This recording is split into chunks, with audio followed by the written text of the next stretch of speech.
when I decided that transition, I had about 70 online clients. The business scaled to about 200 clients and was maintaining that. And then... What are some of those systems that you've imported that have allowed you scale? Because I feel like a lot of personal trainers, especially in the infancy of their business, they hear a number like 150, 200 clients, like, fuck, how is that possible, right? Yeah. Boom. And that's all business is. And that's all, like, you know, those businesses that were at zero and now they're fucking multi-billion-dollar fucking companies. That's all it is. Like, obviously they've got something fantastic, but it's all about identifying issues and solutions and eliminating. I feel nauseous, believe me. Never had a lot of shit come easy. Had to work hard, struggle just to be me. Had to rise up just so they could see me. Did what I had to do just to feed me. And what was left over I put towards my dreaming. But the only thing in life that has meaning are the things you gotta work for, believe me. Take into your hands a plan, your own hands can land your own brand, and damn, I feel like no one takes accountability. Welcome back to the pod, everyone. We have an enigma of the fitness industry here. It was very hard to get some information from, to get to see where he is, because he's all over the world. Jamie K Fitness, welcome to the show, brother. Thank you, bro. I'm very happy to be here and looking forward to the conversation. So it's going to be an interesting one. I think we were speaking last night that it's, through all the podcasts you've done and through all the conversations, it's very much a coaching focus. And I'm excited to bring a bit more of a different vibe to this chat, albeit a casual one, but a bit more of a businessy, bit of a dive deep into kind of how you've gotten to where you are and what your life looks like now as an online coach. I think you probably have the lifestyle of what people glorify to be online coaching. It's obviously not that from what the back end is, because it's not all sunshine and rainbows all the time. But the ability to be online and be mobile is something that most people kind of admire to be, or maybe at least like to hate it sometimes too. But how have you felt that's been, and like what's it like for you so far? Yeah, look, first off, appreciate the glow up there essentially. Look, we all work extremely hard to build an online business, and it comes with perks, pros, cons on both ways. But yeah, sometimes it is extremely difficult to showcase it to people online of what you do, where you are, what you've built. So with essentially, you know, having this as a business podcast, I think that we're going to be able to provide so much value to those listeners. Absolutely, man. Let's do a little of a rewind back to the infancy of Jamie K Fitness, and where did it start for you? And let's kind of go through some of those milestones along the way. Yeah, for sure. We'll talk about, I guess, personally, like as in the business, or... Where did you start? How did you get into even wanting to be a PT? Cool. Okay, so I left school year 10. I went Cedar, a football school essentially. Grew up with... in the West, were you? Hey? Were you in the West? I was. And played a lot of tennis. I was quite athletic growing up, and there was a Ziz era. Yeah. Now, I was extremely fucking skinny. I was 52 kilos. I was the skinniest guy at school, and Ziz popped up, and I was like, fuck. You know, that kind of like alpha dominance essentially of him being muscular, his confidence and whatnot. So I decided, you know what? One of my mates introduced me to the gym, and I was like, fuck yeah. And then ever since that, I was absolutely possessed with health, fitness, and making sacrifices from an extremely young age. You know, most people when I was 16, 17, 18, you know, underage clubbing, or like, you know, getting into the influence of alcohol, you know, doing shit because it's just new and you're new to fucking life. Me, I was the opposite, you know, hibernating from friends, and Friday night at the gym, midnight, Saturday, midnight at the gym. So obviously what I enjoyed led to obviously passion through work. So I became a personal trainer. This is probably about 2014, 2015. I was a personal trainer at Anytime Fitness at Alphington. I was also doing part-time clients through Doherty's Brunswick. I was also doing F45 on the side. You know, I was doing lifeguarding on the weekends. You know, I was built for work. We have a similar story. Hopefully not the lifeguarding. I lifeguarded as well. Yeah. That's so funny. Yeah. And hopefully you weren't doing umpiring as well, because I did football umpiring as well. That. Yeah, that's Well, a I bad feel part. for that shit. No, yeah. So like that's what I mean. I was skin and bone, fucking running. And yeah, probably at the age of 13 onwards, I was working weekends and whatnot. Yeah, sick. And through that, obviously, just compounding, passion, PT. It was very early in social media back then, competing, you know what I mean? So like back then when it was like 2014, I competed twice in teenage bodybuilding. And I thought to myself, all right, if I want to be a successful PT, I need to obviously separate myself from the crowd. I need to be different. I need to have, you know, gym cred or whatever you want to call it. So I thought competing, getting into like respected shape, you know, that's going to excel me against the crowd. Mm-hmm.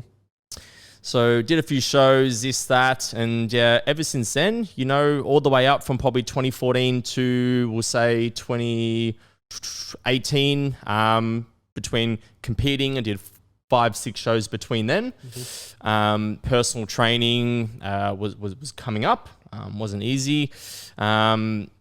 Went into a PT studio for my own, like bought in as a partner. Yep. And yeah, it was just slowly compounding essentially. But, you know, I was doing online coaching since 2015. Like I wasn't charging people. It was just a hobby. Yep. I didn't know what fucking taxes were back then. You know, I was probably charging $100 for 12 fucking weeks. Yep. But it just made sense to me, right? Online coaching, right? And then I think it clicked for me. It clicked for me in 2018 where I sat there and I've gone, you know what? Yeah, I'm not really pushing the online coaching as much, but my online clients are getting better fucking results than my face-to-face clients. And they're paying me triple the amount more. They're the PT clients and they're paying you fucking $60, $70, $80 a session. You're seeing them a few times per week, but you're not controlling these super important variables where it's surrounding, you know, they're training outside those PT sessions, nutrition outside of those PT sessions, you know, all those other things that are extreme importances to, you know, delete those variables as best possible to get a desired outcome and result. Controllable, Yeah. So obviously this is before COVID, by the way. And then I decided to kind of hang up the boots with personal training. Went online full time. What was that transition like? Because I feel like a lot of the people I speak to that are in that borderline, they may be training 30, 40 clients a week. Yep. And they're like, I want to move to online. Yep.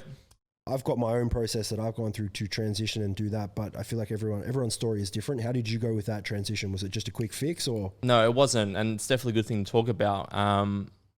It probably took me about a year to year and a half to have that full transition. Yep.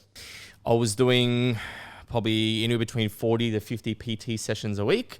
And then I probably hanged up the boots with PT once I had about 70 online clients. Yep. So I was still doing like almost 50 PT sessions and working with about 70 online clients at the time. You know, I was doing the check-ins and whatnot over the weekend, and that's what was so important, just managing that, you know. But, you know, a lot of people want to transition, but, you know, I was working 7 days a fucking week for my whole life.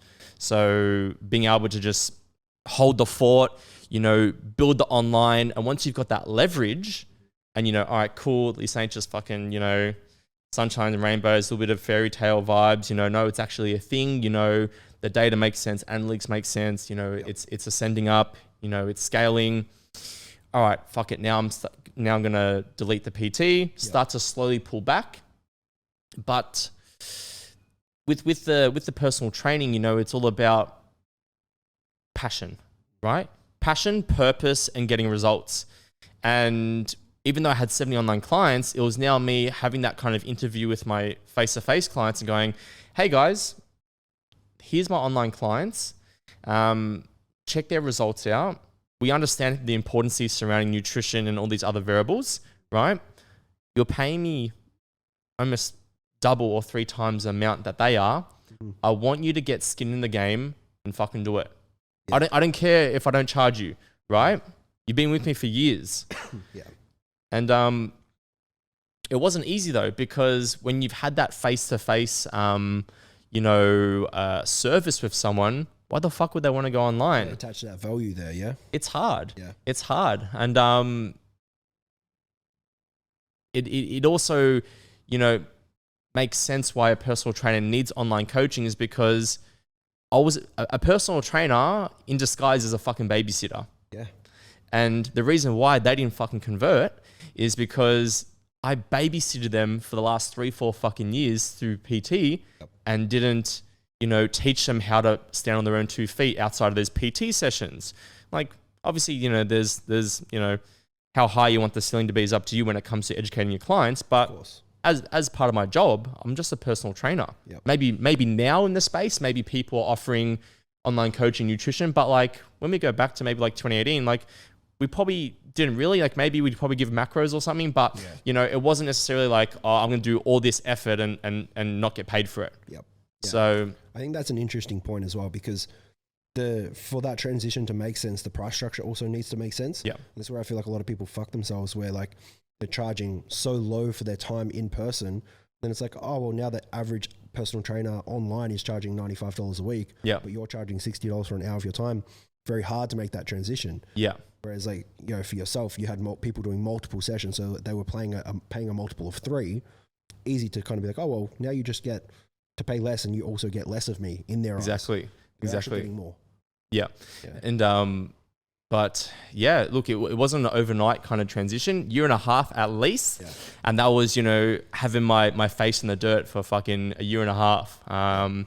Because, you know, it wasn't an easy transition as well, just to do something like that, as you would know.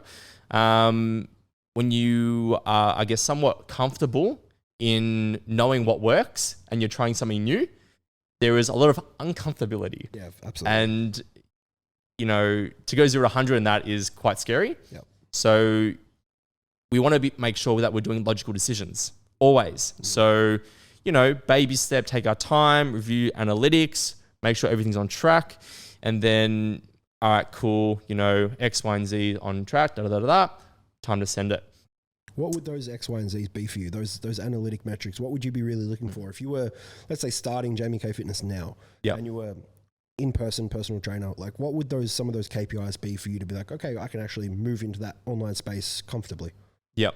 I think revising, well, a lot of trainers and coaches, they don't kind of track data. Mm-hmm. So tracking data obviously really deletes emotions.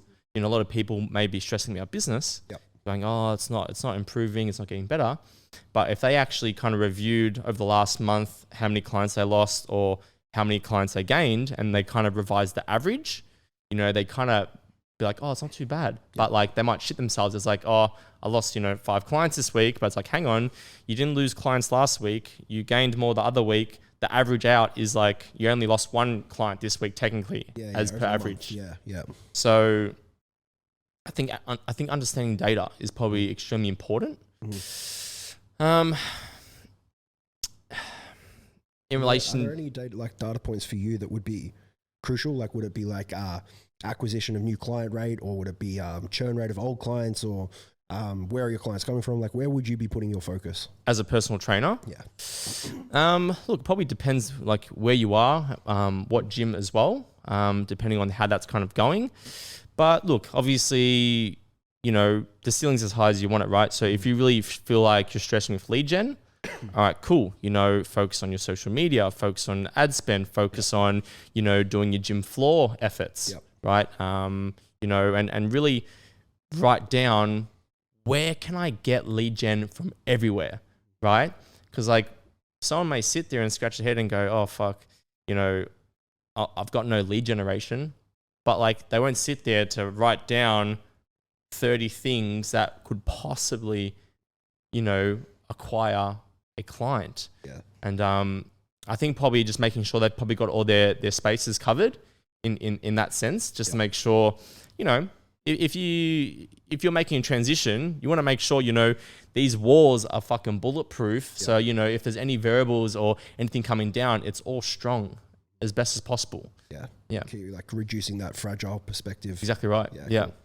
What about now, where we fast forward now, like 4 years from when you've made that transition fully? Was it 4 years, 5 years? Yeah, I'd probably say about, 2023 times flying. Yeah, probably about 5 years. Yeah. where's the business at now? In a top level example of like explaining where you're at now as far as what your life looks like, how many clients you're working with. Where can we give some people some perspective as to what this hard work has built, and we'll go through some of the challenges that have got you there. For sure. So obviously, when I decided that transition, I had about 70 online clients. The business scaled to about 200 clients and was maintaining that. And then with, as of course, fine tuning kind of, you know, your service, your structure, you know, how things operate internally in the business, I was able to scale more, but I felt like I really struggled with working on the business.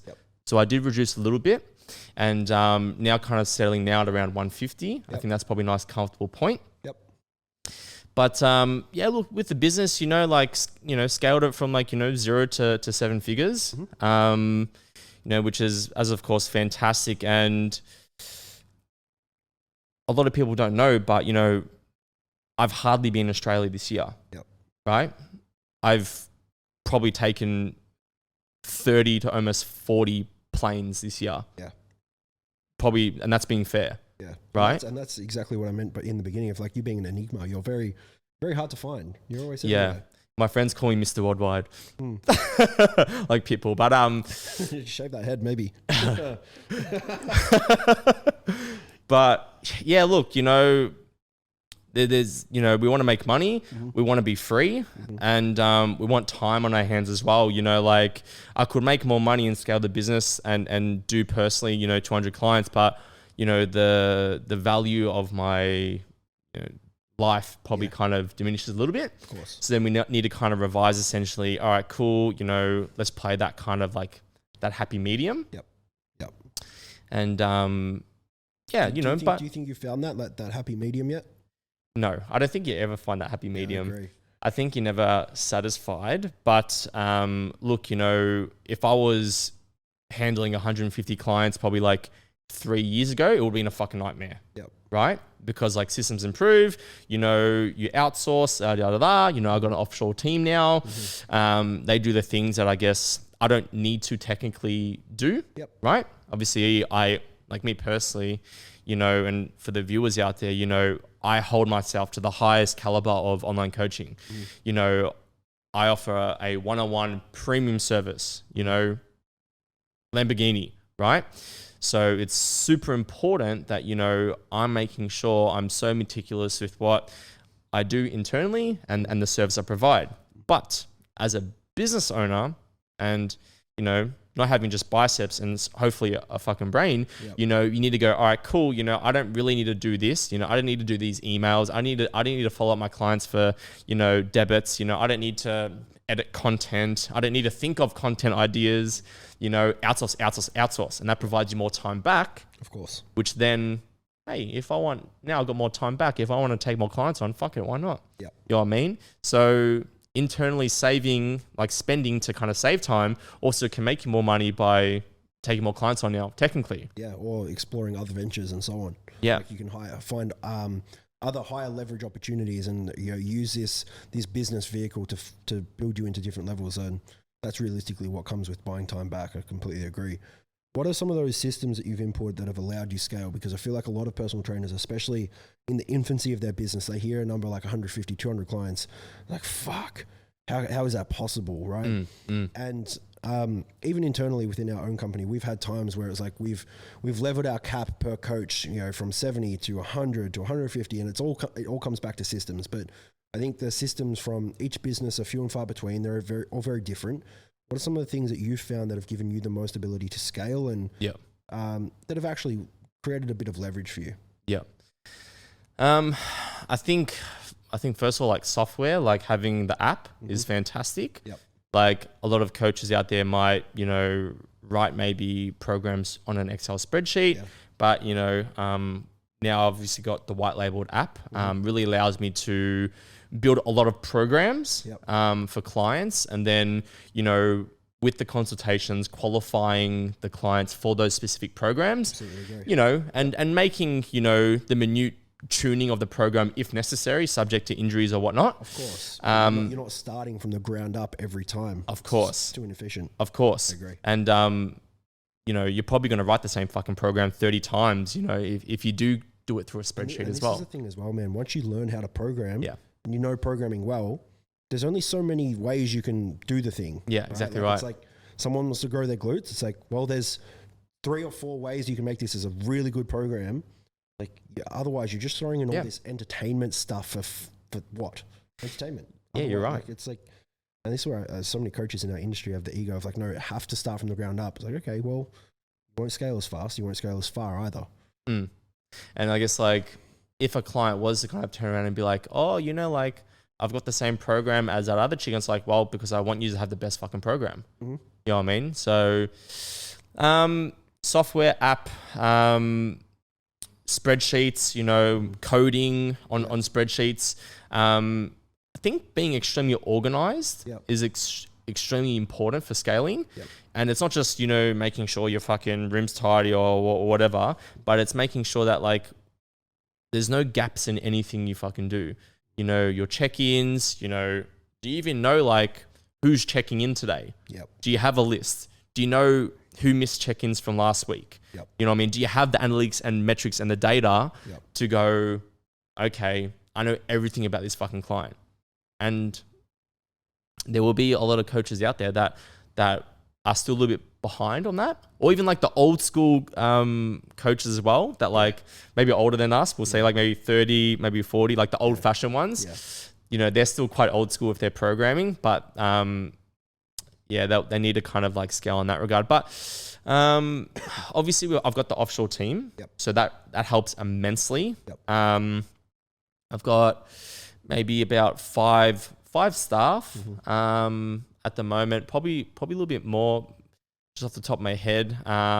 We've got 3 people just let alone in the social media like creation and whatnot. Stuff. Yep.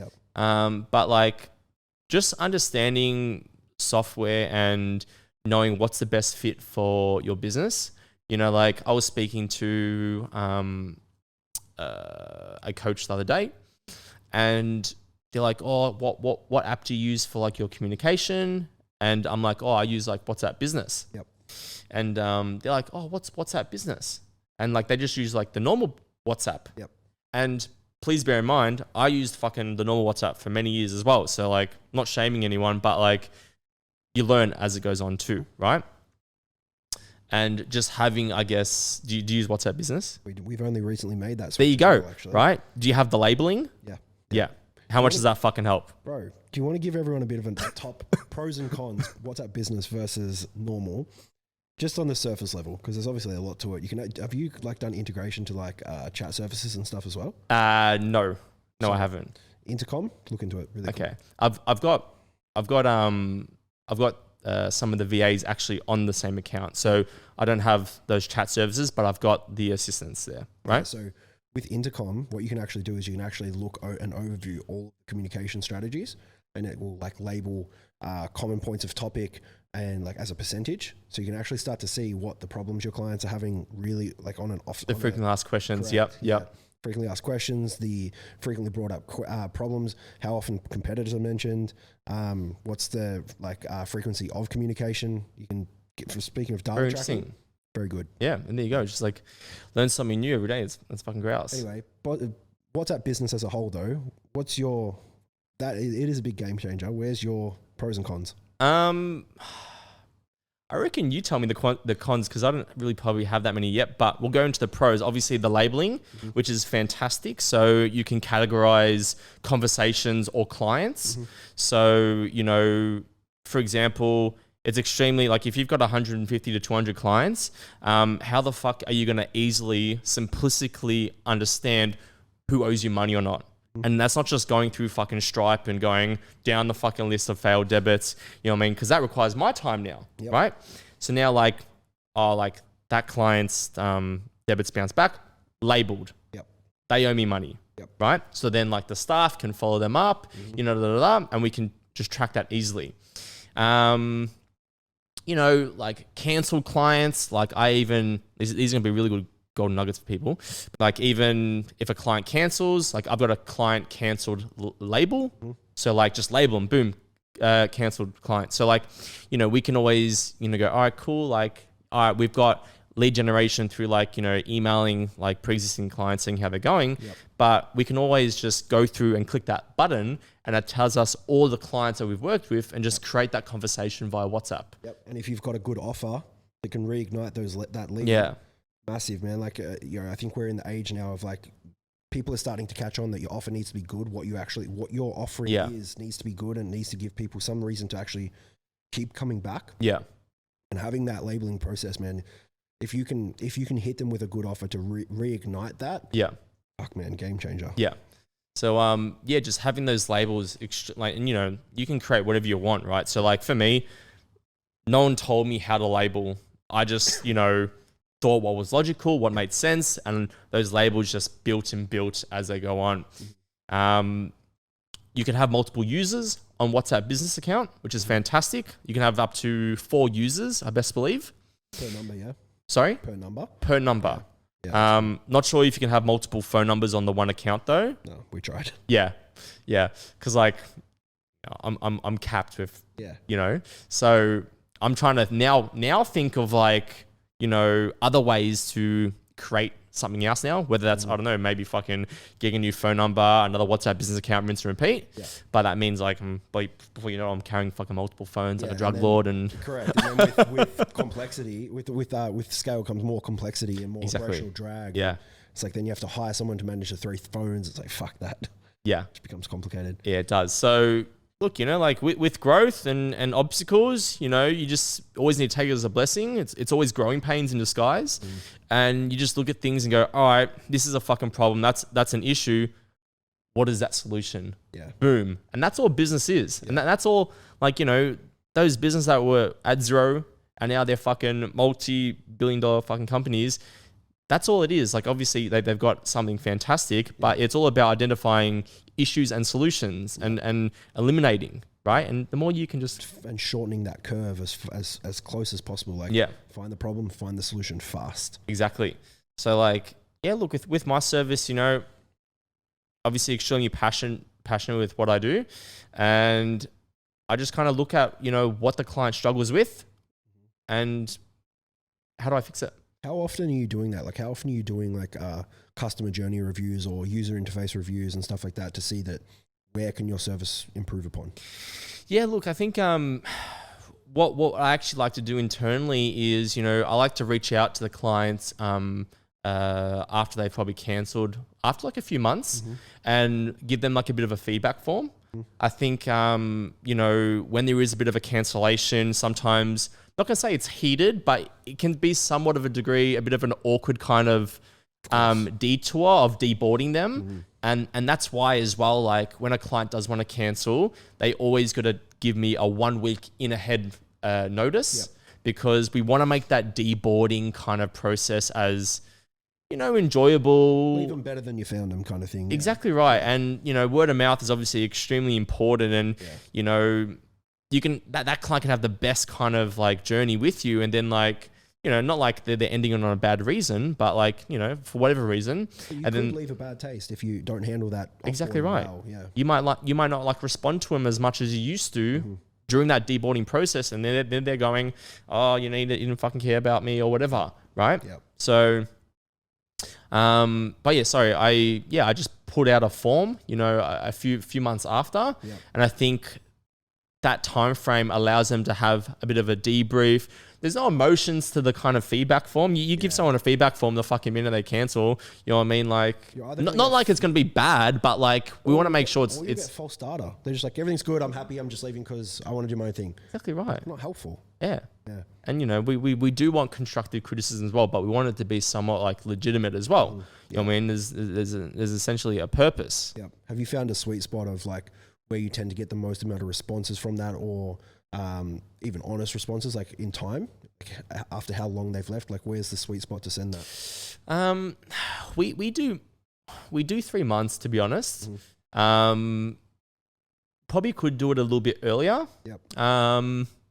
But I think, yes, I am providing that value and that feedback. I want to get that feedback off them, but I also want to reach out to see if I can re-onboard them. Yep.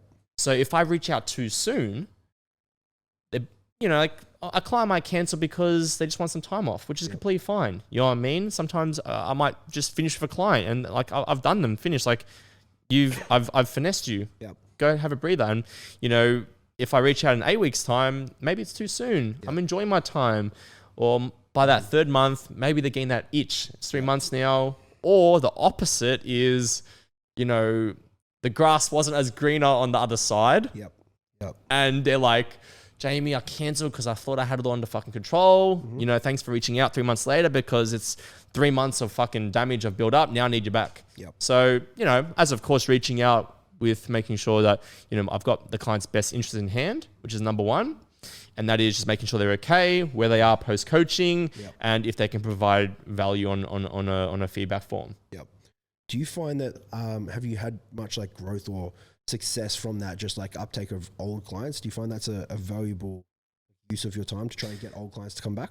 I think I would prefer to work with pre-existing clients than a new client. Yeah. I would always love that.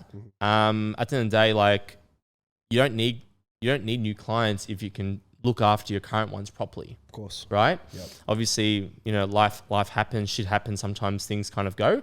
But, you know, all about just managing internally as best as possible. Yep. Do I see, you know, the golden nugget with emailing them, you know, 3 months post-coaching?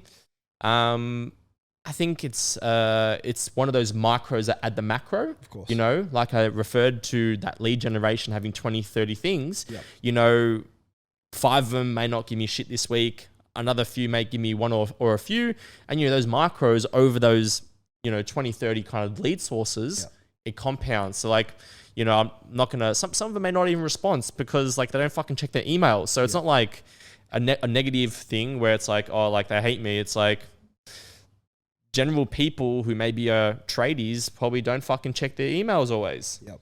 Or goes to their fucking junk mail for some bullshit reason. Yeah. Have you thought about just automating it through WhatsApp? Well, we do. We message it through all the platforms. Yeah, cool. Right? Because like not all platforms are going to respond. And if I automated it through WhatsApp, some clients don't check their fucking WhatsApp after coaching because they only use WhatsApp for coaching. Yeah. So, you know, So being omnipresent is crucial. Yeah, I think it's like, you know, you could even hit them with a text. Yep. And you know what? They'll fucking love that, bro. Yeah. They'll love that. Fucking Jamie K fucking message me, you know. Yeah. Really wants to make sure I'm doing good. What a fucking sick cunt. Yeah. You know what I mean? And those little details, man, even if it is automated and it's not specifically you, but it's just like the client sentiment is massive. But they're not going to see that it's automated on their side, though. No. You know what I mean? On your side, you're like, oh, fuck, this doesn't feel organic. But like on their side, they got no clue. Bro, we have hundreds of people right now in our pipeline that think they're having a conversation with me, and it's AI, bro. It's hilarious. Like I can look at the replies, and it's just like, oh, like because one of our flows is when someone has gotten on a sales calls with any of our team and they say no, right? We've got a 20% like non-conversion. Yeah. That 20% they get like 2 days after. Hey, just spoke with your coach, said that you're not moving forward with us. Totally understand, but we like to leave you better than when you came to us. Hit me back with your current goals and I'll send you through a free program. Yeah, that's cool. And that happens automatically. That's not me. People are replying like, oh my God, thank you so much. That's amazing. And then it's like, they will fill out a little form. 24 hours later, program comes through as a PDF. It's like, we give them some free value. Those people generally cycle back around. But okay, so I'm gonna change it for a second for you because I'm curious. Shoot. You gave them something free, cool. But what if what you sent to them, obviously it was automated, obviously how good your programs is, you know, whatever you're doing, but would they leave with going, oh, like Limestone isn't probably actually that good based off like the program that was kind of giving me? Yeah, that's a fair call. I could have bite you in the butt to a degree. Fair call. If it could potentially leave a bad taste if it doesn't completely service their needs. But what gets sent over to them is this little form, like fill out your details, fill out your goals, and that form filters into a specific program that's somewhat aligned with what they need. Yeah. And it comes in with a caveat of like, hey, this is just based on the information you've given us. Obviously, it's not a representation of our full service, but hopefully it gets you started. and it's the sentiment that counts. Yeah, cool. Like, we've only ever had positive feedback. We've not had negative. I'm sure there's a bunch of people that either don't open or don't care. Junk mail. Yeah, fuck that. But it's generally that sentiment that comes back to, like, 8 weeks later, we go, how did you go? I had questions. Cool, let's book a call, bait and switch, sign this client, right? Yeah. And I only reason I bring that up is because I feel like a lot of people hear like the template conversation or the automated message or the follow-up. It's like, oh, but that's not authentic or that's not me. It's like, but that is also what scalable businesses do, right? If you look at Nike, right? Massive, huge shoe company. You think every point of contact is physical? Impossible. Of course, it's not. Absolutely. Yeah. And that's what I feel like, it's great to have conversations like this with someone that's also doing the do and doing the stuff. Yeah. Because I feel like coaches are very egotistical in our industry. Where it's like, no, I have to do it. I have to have that control and I have to do the manual.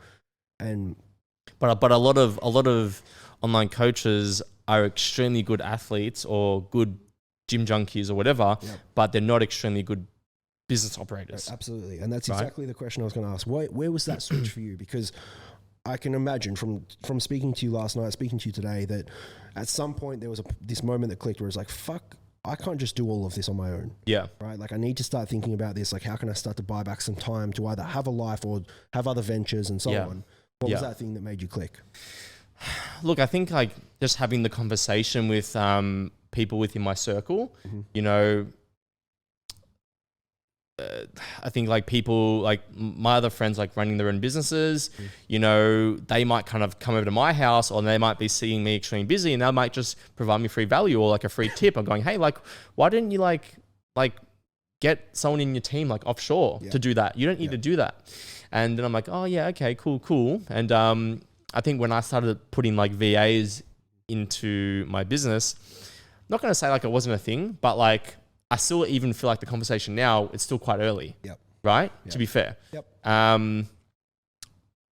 So yeah, I think just the minute I realized that I need to be smarter, not just as a coach educationally speaking, but as the entrepreneur of having business structure, having SOPs, being a teacher to your employees,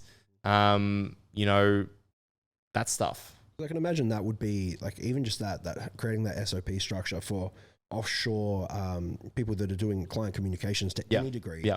One being that it's like, okay, cool. What's their English quality? Are they good? Can they speak like me or to the same degree of me? So on and so forth. Do they have to have industry knowledge? Yes or no? Can I teach them industry knowledge? Yes or no? It's like, that's a big process. Yeah, it's when you're trying to look at like workers through like Fiverr or Upwork, you really have to like interview them. You have to look at qualifications. You have to look at their history. Who have they worked with? What are their reviews like? Ask them those specific questions on the interviews to challenge them. And you can hire all the VAs in your life if you want, but if you don't teach them properly and if you don't have the right SOPs or whatever, like your VAs are only as good as you want to teach them, to be fair, right? Especially 99.9% of them are not going to be in the fitness industry. And I think at the end of the day as well, it's like standard operating procedures. Like you look at any hiring staff, they're shit. Who hired them? Like it's generally like you have a part to play in that. Right, as the business owner. If they're not doing what they should, it's like, well, did you hire inappropriately? Did you not give them the SOPs correctly? And did you not set it up like a business? Yeah, and look, it can be hard as well. Like when you're running inside the business a million miles an hour, managing hundreds of clients, it can be quite uncomfortable to just pause for a moment and be like, all right, I actually got to teach this person when you're so go. So you got to really make sure that, you need to have those things put in place. And if your business is kind of scaling at a good rate, try leverage that time as best as possible now before the shit hits the fan. Because, I know coaches as well that are extremely like big with like whether it's coaches under them or, having a really good client amount, but they don't know SOPs. They don't know, how to onboard a VA. They don't know how to they might have hundreds of clients in a Excel spreadsheet training program, and now it's like, all right, cool. Like I want to improve my service and put it onto an app. Not so hard to fucking go overnight. Putting hundreds of clients from Excel to fucking app programs, this that. Bro, the data. Bro, good luck. And that's why they'll never they'll never actually be able to do that transition because it's too difficult. Yeah, and I feel like, man, that's a big point. So many people stay where they are because it's like the other option is going to require too much current manual labor Yeah. that I can't afford the time to right now, so I'll just keep going. And the problem just compounds and gets Yeah. worse and worse. Every Yeah. new client you bring is a new problem that you Yeah. have to eventually change over to a different service. And it's just COVID was such a perfect example, bro, where you've got, like, I'm not even just talking fitness, I'm talking like, you know, my best friends are in the medical space, and like, because they started from zero and they had the perfect SOPs and structure, they were able just to boom so fast. And these companies that were like hundreds of $1 million companies were left behind because they've got thousands of staff, and now post COVID, they're like trying to like implement new software, you know, working at home shit. It's not fucking, you can't do that shit overnight. No, You know? that's where I feel like you know, yourself and myself, where with COVID, we were very, call it lucky, call it hard work, call it whatever you will. I hibernated in my fucking room for 2 years, bro. I'm not kidding. But we were early adopters, right? We spoke about. I'm not fucking leaving. No, never. But we were early adopters, bro. Like online coaching in 2014, 2015 Yeah. wasn't a thing, No. but it prepared us that when everyone else had to pivot overnight, we were ahead. And like, I think that's like, you know, moving forward, man, like if you could give any advice to people to try and stay ahead of the game, to try and stay ahead of the industry of where it's changing and what's moving on, where do you feel like people should put some effort? I think obviously, well, content's important. Making sure that you offer an extremely valuable service and don't fall into the traps of the fitness industry. I think that's extremely important. You know, don't be that fucking coach who just doesn't do things right. You know what I mean? Because the industry is built off lies, you know, 6-pack abs, fucking ab circuit, this, that, you know, there's a lot of BS out there just to kind of drive that person to purchase something. And it's the ones at the top of the food chain, you know, the ones, the millions of followers, you know, they're the ones that are just trolling with everyone. So like, if you're starting at the bottom, it may be hard and difficult, but make sure you offer something that's extremely valuable and you've got your best interests in hand of a client. Otherwise, you're going to fucking get knocked off very quickly. Even though you might have that enticement, you know, you might look good. You might have that client lead because you look good and you're offering something just that bites people in. But, you know, preserving those clients is more important as well. And you'll lose those clients very quick, and then your word of mouth will be shit. Yep. And I won't see you at the top. Yep. That's it, man. I want to ask one big question there. You mentioned the word valuable service. Yeah. What do you constitute to be valuable? I think having the best interest in hand for the client, not just kind of finding the balance between being a business owner, but also providing them with your personal value. And I think just making sure that you've got the best interest in hand for the client long term. I think for me personally, you know, the reason why I don't, you know, offer like 8-week challenges or whatever it may be is because, you know, we need to understand that, one, why does the client probably need to be there by week 8? You know, how much weight should they realistically be losing per week on average based on their height, weight, their goals, and their health. Yeah. And, you know, just, you know, what's after that as well. So, you know, like, you know, if you sprint the marathon, you're always going to finish last. Yeah. So, yeah, look, I think I've always stuck by my morals, and, you know, whether or not, you know, I succeed or not, you know, that's more important. You can have all the fucking money in the world, but if you've done it the wrong way, I think that's not kind of... I don't feel good that way as well, you know? That, man. Your morals have clearly held you in pretty good stead now. Like so far, like you've built a reputable brand, a reputable service. Yeah, thanks. And you're now in a country where you can be, you know, have some freedom to have a bit more of a lifestyle and do those things. And the fruits of your labor have definitely paid off. And I feel like a lot of people may see that, and, you know, and I know you're very private about it, but may even hear that you're in another country and you're enjoying your life. You built a thing. Yep. And they might assume that it was an easy path. Were there any points across your business journey you were like, fuck this, I'm ready to quit? Or even not ready to quit, that just you think you look back and go, they were tough times? I think there's always like tough times. Like I think whether or not you're winning, I think having the mindset of going, you know, you're not satisfied or you feel like, yeah, I like for me personally, like, yeah, like there's always wins and you got to enjoy the journey and celebrate along the way. But, you know, if you're a man on a mission, striving for more, I think that delayed gratification is extremely important as well.